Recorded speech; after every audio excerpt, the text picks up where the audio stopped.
नमस्कार दर्शक मित्रों, मैं हूं दिया खटवानी और स्वागत है आपका के न्यूज में। चलिए गौर करते हैं आज के मुख्य समाचारों से पहले कुछ हेडलाइंस पर। आज उत्तर प्रदेश की राजधानी लखनऊ में देश की आजादी के 75वें वर्ष का अमृत महोत्सव मनाया जा रहा है। ड्रग्स मामले में गिरफ्तार शाहरुख खान के बेटे आर्यन खान समेत 8 आरोपी 7 अक्टूबर तक नारकोटिक्स कंट्रोल ब्यूरो की कस्टडी में है। कांग्रेस महासचिव प्रियंका गांधी को यूपी पुलिस ने हिरासत में लेकर पीएसी के गेस्ट हाउस में रखा। बताया जा रहा है कि इस गेस्ट पर ड्रोन से नजर रखी जा रही है। गुजरात की राजधानी गांधीनगर निगम चुनाव के लिए वोटों की गिनती जारी। कुल 44 सीटों में भाजपा ने अब तक 23 सीटें जताई है, जबकि कांग्रेस को 1 सीट मिली। पंडोरा पेपर्स में समेत कई धन कुबेरों का नाम सामने आने के बाद हड़कंप मचा हुआ है। इसमें कई बड़े नामों का खुलासा हुआ है, जिसमें कई बड़े उद्योगपतियों समेत क्रिकेटर सचिन तेंदुलकर भी शामिल हैं। तो चलिए गौर करते हैं अब मुख्य समाचारों पर।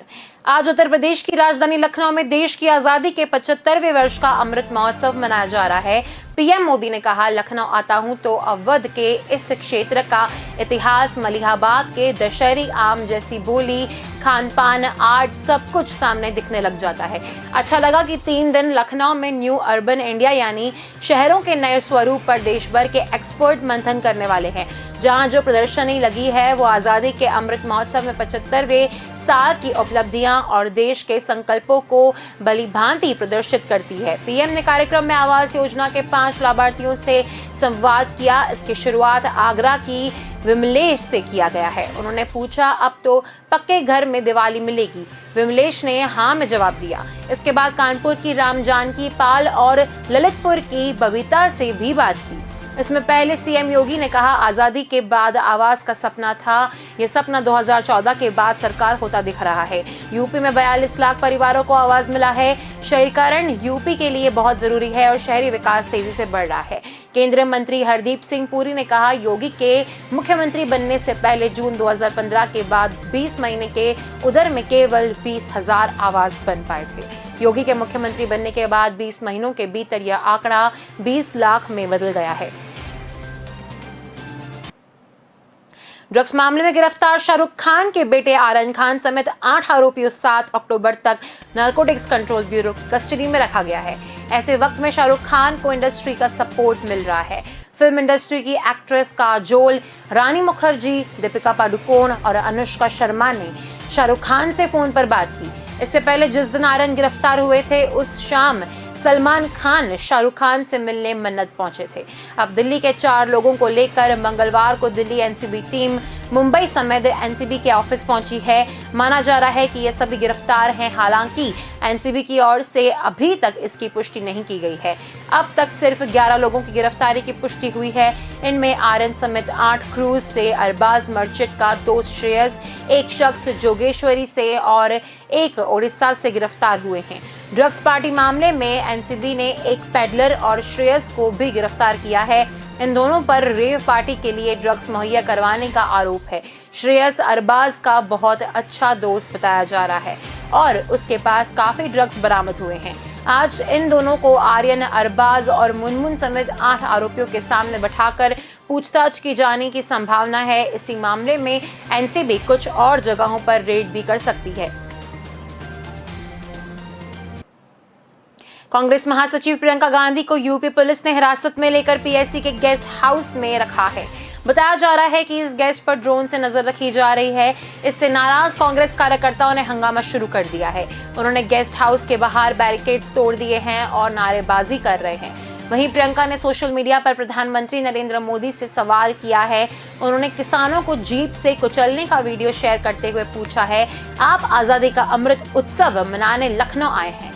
आपने लखीमपुर खीरी का यह वीडियो देखा है, जिसमें आपकी सरकार के एक मंत्री के बेटे की गाड़ी के नीचे किसानों को कुचलते हुए दिखाया गया है। प्रियंका ने पीएम से सवाल किया है कि मंत्री और उनका बेटा अब तक गिरफ्तार क्यों नहीं हुए हैं। आप इस वीडियो को देखिए और देश को बताइए कि मंत्री को बर्खास्त क्यों नहीं किया गया है और मेरे जैसे विपक्षी नेताओं को बिना किसी एफआईआर की हिरासत में क्यों रखा गया है। कांग्रेस महासचिव ने पीएम मोदी से लखीमपुर आकर पीड़ित किसानों से मिलने का आग्रह किया है। प्रियंका गांधी रविवार रात लखनऊ पहुंची थी। लखीमपुर हिस्सा में मारे गए किसानों के परिवारों से रात में ही मिलके गई थी। पुलिस ने सोमवार सुबह 5:30 बजे सीतापुर के हर गांव में उन्हें रोककर हिरासत में ले लिया था और उनसे पीएस के गेस्ट हाउस में रखा गया था। गुजरात की राजधानी गांधीनगर निगम चुनाव के लिए वोटों की गिनती जारी है। कुल 44 सीटों में भाजपा ने अब तक 23 सीटें जीती है, जबकि कांग्रेस को 1 सीट मिली है। वहीं आम आदमी पार्टी को भी 1 सीट पर जीत मिली है। बता दें कि 11 वार्डों में की 44 सीटों के लिए कुल 162 उम्मीदवार मैदान में हैं। आम आदमी पार्टी के आने के साथ ही इस बार चुनाव परिणाम 3 तरफा होने की संभावना जताई जा रही थी, लेकिन अब यह एक तरफा दिखाई दे रहा है। इस बढ़त पर भाजपा नेताओं का कहना है कि हमने विकास के नाम पर वोट मांगे हैं तथा जनता का साथ हमेशा भाजपा के साथ रहा है। उनका कहना है कि आम आदमी पार्टी से भाजपा का कोई खास फर्क नहीं पड़ता। चुनाव में बढ़त के बाद गांधीनगर में मतगणना केंद्र के बाहर भाजपा कार्यकर्ताओं का जश्न शुरू हो गया है। समर्थक ढोल नगारे की धूल पर नाचते नजर आ रहे हैं। कार्यकर्ता एक दूसरे को अबीर गुलाल भी लगा रहे हैं।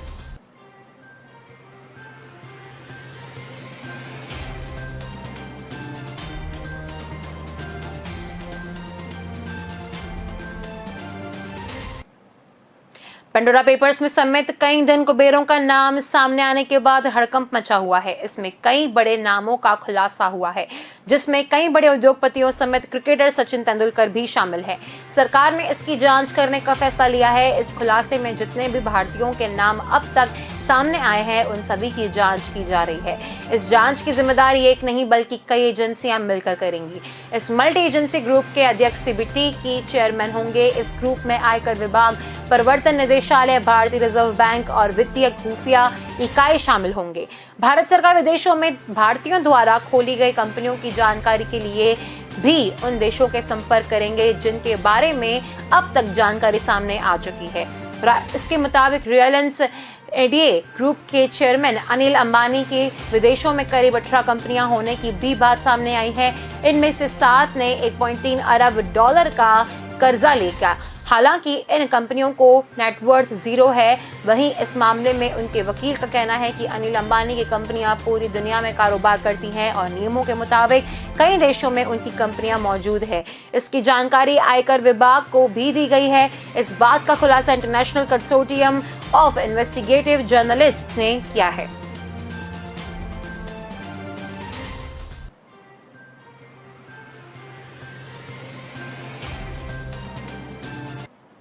तो चलिए वक्त चला एक छोटे से ब्रेक का। जल्द मिलेंगे इस ब्रेक के बाद। इरादा बदल गया पार्टनर।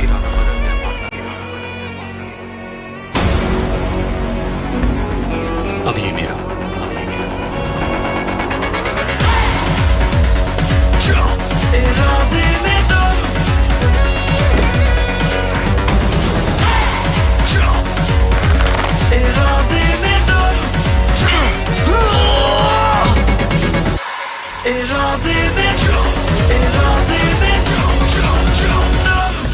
इरादे स्ट्रॉन्ग होने चाहिए।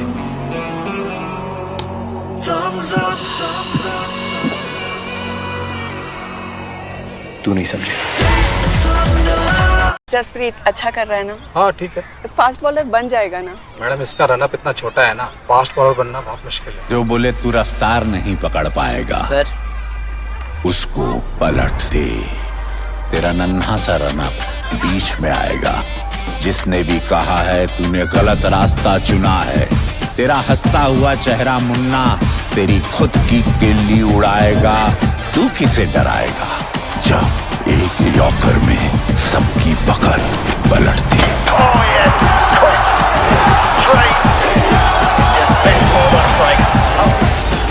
थम्स अप, तूफान वही जो सब पलट दे।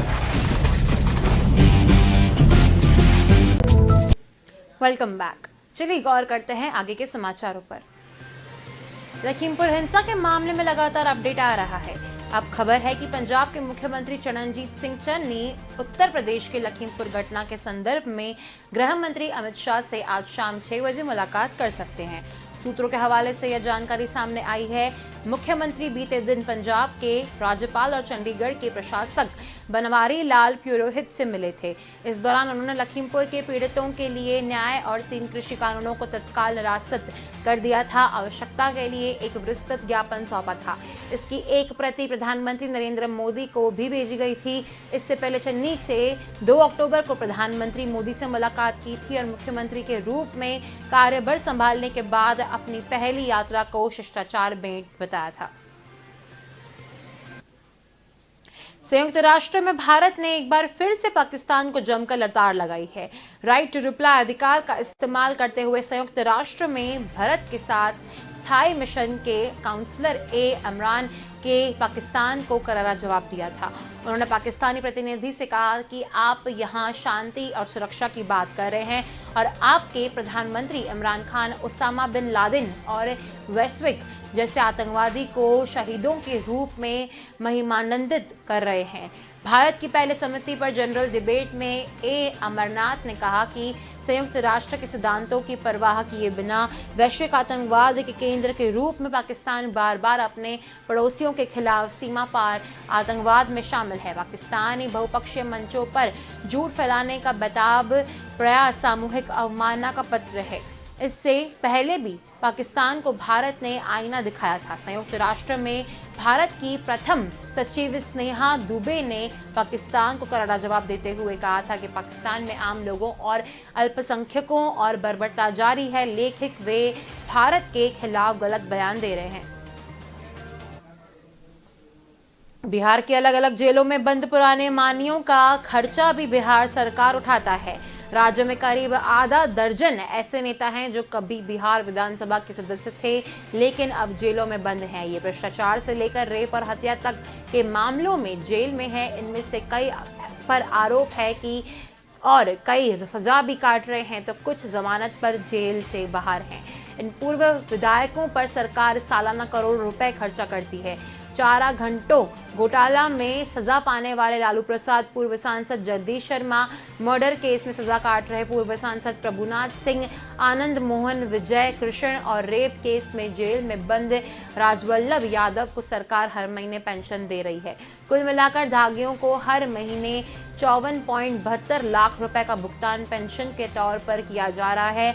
पूर्व विधायकों के लिए पेंशन तय करने का एक खास नियम है। इसके मुताबिक 5 साल के कार्यकाल में विधायकों को पहले साल हर महीने 35,000 रुपए दिए मिलते हैं।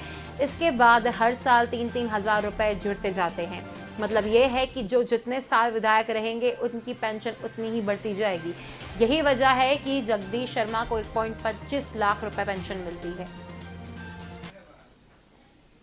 यूपी के लखीमपुर खीरी में रविवार को प्रदर्शनकारी किसानों को गाड़ी से रौंदने के आरोप में आशीष मिश्रा के खिलाफ हत्या का केस दर्ज कर लिया है। इस बीच किसानों पर गाड़ी चढ़ाने का नया वीडियो सामने आया है। सोशल मीडिया पर वायरल हो रहे इस वीडियो में दिख रहा है कि गाड़ी की टक्कर के बाद कुछ किसान जमीन पर गिर गए, वहीं कुछ बचाने के लिए हाथ पांव मारते नजर आ रहे हैं और मौके पर अफरा तफरी मच गई है। वीडियो में दिख रहा है कि किसान हाथों के झंडे लिए आगे बढ़ रहे हैं, तभी एक जीप सायरन बजाते हुए पीछे से आती है और कई लोगों को रौंदते हुए निकल जाती है। तेज रफ्तार जीप की टक्कर से कई लोग घायल हो जाते हैं। जीप की टक्कर के बाद एक बुजुर्ग उछलकर बोनेट पर जा गिरता है और फिर जमीन पर गिर गया। वीडियो में जीप के पीछे एक एसयूवी भी नजर आ रही है। ये वीडियो सामने आने के बाद विपक्षी नेताओं ने बीजेपी पर निशाना साधना शुरू कर दिया है। पहले आम आदमी पार्टी के सांसद संजय सिंह और फिर कांग्रेस महासचिव प्रियंका गांधी ने ये वीडियो सोशल मीडिया पर शेयर किया। हालांकि पुलिस ने इस वीडियो की पुष्टि नहीं की है, न ही ये साफ है कि गाड़ी कौन चला रहा था। लखीमपुर खीरी में हुई हिंसा में किसानों समेत 8 लोगों की मौत हो गई। चीन में शॉपिंग मॉल का जश्न देखते ही देखते ठप हो गया। आसमान में जगमगाते दर्जनों ड्रोन के एक के बाद एक बंद होकर गिरने नीचे गिर गए। घटना हैनान प्रांत के जेंगजो हाईटेक जोन में वांडा प्लाजा शॉपिंग मॉल की है। लाइटिंग शो के लिए 200 ड्रोन ने आसमान में उड़ान भरी, लेकिन जैसे ही जश्न शुरू हुआ एक के बाद एक ड्रोन जमीन पर गिरने लगे। घटना का वीडियो सोशल मीडिया पर वायरल हो चुका है। इसमें कई ड्रोन के सामान से नीचे गिरते दिख रहे हैं। एक ड्रोन क्रैश होकर कार के ऊपर गिरता नजर आ रहा है। इस हादसे में किसी के घायल होने की सूचना नहीं है। दावा किया जा रहा है कि इसके लिए फाउल प्ले को जिम्मेदार ठहराया जा सकता है। सोशल मीडिया पर लोग इस वीडियो को शेयर कर रहे हैं और इसे ड्रोन की बारिश बता रहे हैं। लोगों ने खतरे के बीच अपने मोबाइल में ड्रोन की बारिश को कैद किया। स्थानीय ड्रोन आउटलेट कांगजागी का कहना है कि पुलिस इस बात की जानकारी जांच कर रही है कि कहीं किसी प्रतिध्वनि ऑपरेटर ने ट्रांसमिशन सिग्नल को जाम तो नहीं कर दिया।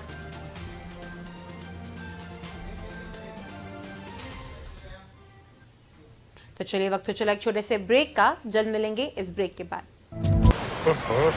हम जब छोटे थे ना, हजारों कछुए आते थे इस बीच पर। हाँ, मैंने भी देखे हैं।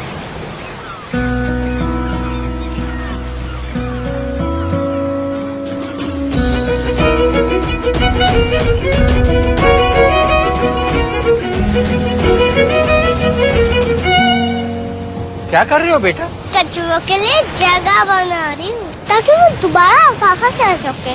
मुझे भी तो देखने हैं कछुए।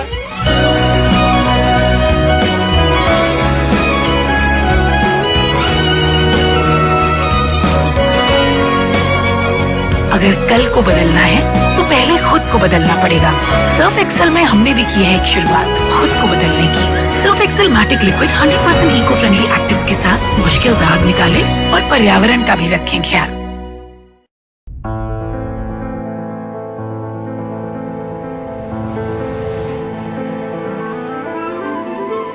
As you bite in, the soft chocolate shell cracks open to let creamy, velvety mousse flow.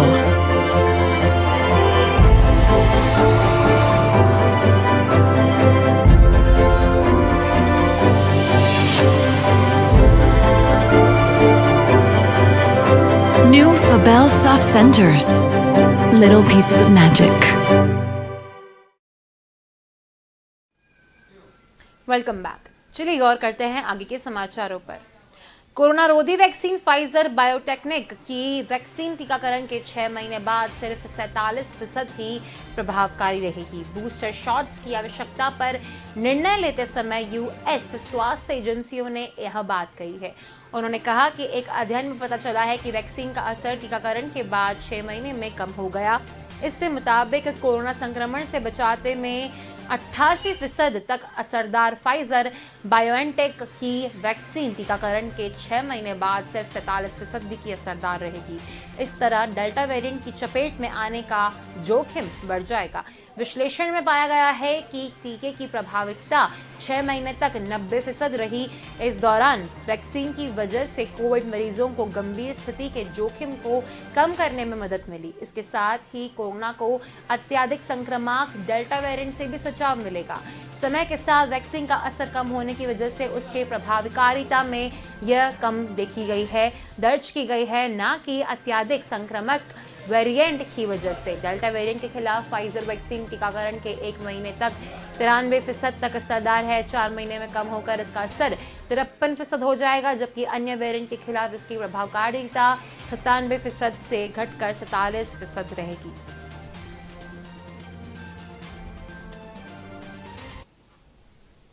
Internet users के लिए सोमवार रात किसी आपदा से कम नहीं थी।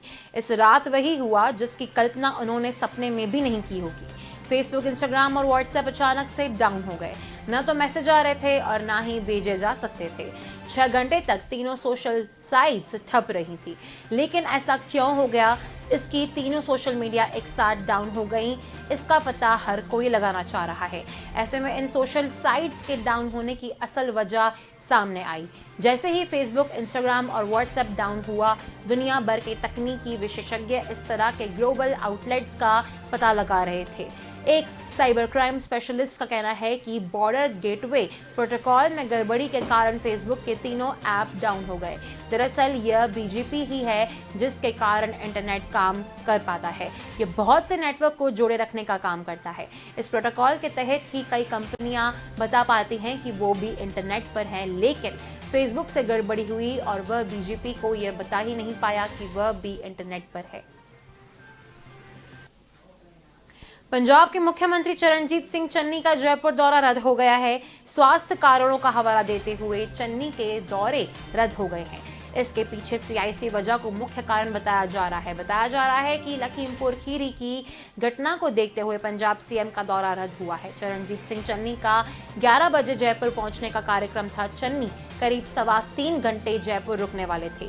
मंगलवार सुबह सामान्य प्रशासन विभाग को पंजाब सरकार की तरफ से मुख्यमंत्री चन्नी का जयपुर दौरा रद्द होने की सूचना दी गई है। चन्नी के आगे जयपुर दौरे की भी कोई तारीख नहीं दी गई है। अचानक चन्नी का जयपुर दौरा रद्द करने की सियासी हलकों में चर्चाएं शुरू हो गई हैं। किसानों को कुचलकर मारने की घटना के खिलाफ कांग्रेस महासचिव प्रियंका गांधी को कल यूपी पुलिस ने लखीमपुर खीरी जाने से रोक दिया। वे धरने पर बैठ गई थी। कांग्रेस आज प्रियंका को रोकने और किसानों को केंद्रीय मंत्री के बेटे की जीप से कुचलकर मारने की घटना के खिलाफ देश भर में प्रदर्शन कर रही है।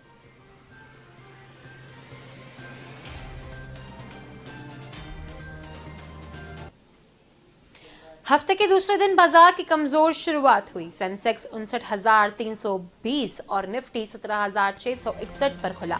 फिलहाल सेंसेक्स 25 पॉइंट गिरकर 59,270 पर और निफ्टी 8 पॉइंट गिरकर 17,682 पर कारोबार कर रहा है।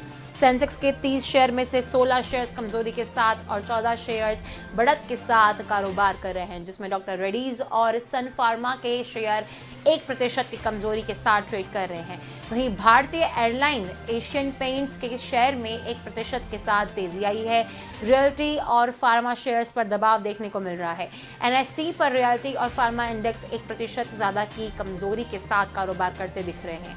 वहीं बाजार को ऑटो मेटल शेयर्स का सपोर्ट मिल रहा है। दोनों ही इंडेक्स करीब 0.5% की तेजी के साथ ट्रेड कर रहे हैं। BSE पर 3,179 शेयर्स के कारोबार कर रहे हैं, जिसमें 1,925 शेयर्स बढ़त के साथ और 184 शेयर्स लाल निशाने पर कारोबार करते दिखाई दे रहे हैं। इसी के साथ BSE पर लिस्टेड कंपनियों का कुल मार्केट कैप 263 करोड़ ऊपर से रुपए लेकर पहुंच गया है। इससे पहले सोमवार को सेंसेक्स 533 पॉइंट यानी 0.91% उछलकर 59,999 पॉइंट पर और निफ्टी 159 पॉइंट यानी 0.91% के उछाल के साथ 17,691 पर बंद हुआ है। भारतीय तेल कंपनियों ने आज फिर पेट्रोल और डीजल की कीमतों में इजाफा किया है। सरकारी तेल कंपनियों ने आज दिल्ली में डीजल के दाम में 30 और पेट्रोल के दाम में 25 पैसे प्रति लीटर की बढ़ोतरी की है। इसके बाद यहां पेट्रोल 102.70 और डीजल 91.13 रुपए प्रति लीटर पर पहुंच गया है। इस महीने से ये चौथी बार पेट्रोल डीजल के दाम बढ़ रहे हैं। देश के 26 राज्यों में पेट्रोल 100 रुपए प्रति लीटर के पार निकल गया है। ओपेक के सदस्य देशों की कल हुई बैठक में आशा के अनुरूप परिणाम नहीं आया। उम्मीद थी कि जिस तरह के कच्चे तेल की मांग बढ़ रही है उसी तरह से इसका उत्पादन भी बढ़ेगा, लेकिन ओपेक ने उत्पादन में रोज सिर्फ 4 लाख बैरल की ही बढ़ोतरी का फैसला किया है। इस वजह से अंतर्राष्ट्रीय बाजार का कच्चे तेल की कीमतों की करीब 2.5% चढ़ गई है। कारोबार की समाप्ति के अवसर पर ब्रेंट क्रूड को $81 प्रति बैरल के पार चला गया है। जानकारों के अनुसार कच्चे तेल $90 तक जा सकता है।